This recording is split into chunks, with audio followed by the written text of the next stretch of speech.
এই যে তার প্রতি মাসে ইনকাম কত দেখছেন? সে মারা গেছে 2000 কত সালে?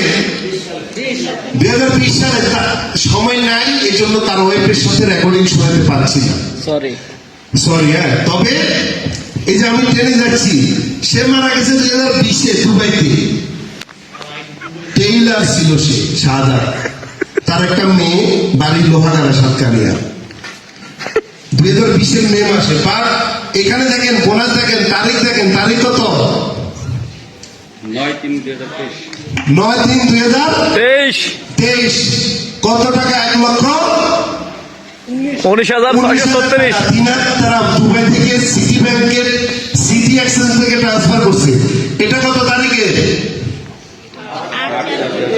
এটা বাংলা টাকা কত আসছে তার ওয়াইফের অ্যাকাউন্টে? মরিয়ম বেগম, বাংলাদেশ, অ্যাকাউন্ট নাম্বার এই যে লোহাগাড়া, চট্টগ্রাম। এটা কবে? 7/1/2023।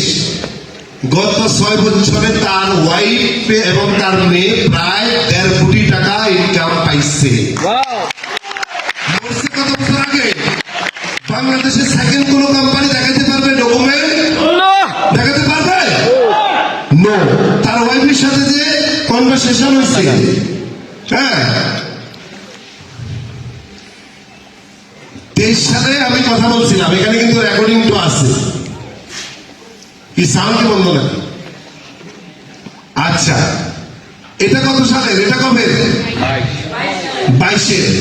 আচ্ছা, মনে করেন আপনি ডিএক্সএন করে এখানে কোনো লিডার মারা গেছে, লিডার, বড় লিডার, 2 লাখ টাকা ইনকাম করে।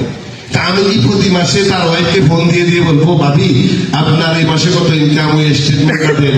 এইভাবে 6 বছরের 6-12-72 মাসের স্টেটমেন্ট আমি এখানে শো করলে কয়দিন লাগবে? হ্যাঁ, আমি 22-এর একটা দেখাচ্ছি, 23-এর 2-3টা দেখাইছি। আমি ভাবিকে রিকোয়েস্ট করে নিচ্ছি, সব আছে। প্রিয় বাংলাদেশ, বাংলাদেশের সকল প্রশাসন বলেন, সাংবাদিক বলেন, সবাইকে বলছি, যদি তথ্য ভুল হয়ে থাকে ইনভেস্টিগেশন করুন। হ্যালো, না একটু তথ্য আমরা তো লুকিয়ে ব্যবসা করবো না। রিয়েল মানুষ জীবিত থেকে বিদেশে পরিশ্রম করে রেমিটেন্স পাঠাইতে পারে না। ডিএক্সএন এর লিডার 2-3 বছর কাজ করে মারা যাওয়ার পরেও রেমিটেন্স আসতেই থাকে, রেমিটেন্স বন্ধ হয় না। কি যে ব্যবসা এটা, কি সিস্টেম! রেমিটেন্স বন্ধ হয় না। সরকার যখন জানবে, ডিএক্সএন এর প্রত্যেকটা লিডারকে গণভবনে যমুনাতে নিয়ে মেডেল দিবে, মেডেল। বাট আমরা এখনো জানাইতে পারিনি মনে হয়।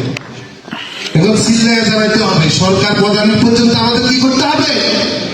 সিল্লায়া পৌঁছাইতে হবে যে উই আর রিয়েল কোম্পানি। বাংলাদেশে 24 বছর ব্যবসা করছি, মৃত্যুর পরেও ডিএক্সএন সিস্টেম তার পরিবারের পাশে দাঁড়ায়, বাংলাদেশ অর্থনীতিতে অবদান রাখে। সেকেন্ড কোন কোম্পানি নাই। সো ভাই, আপনি আজকে ভালো আছেন?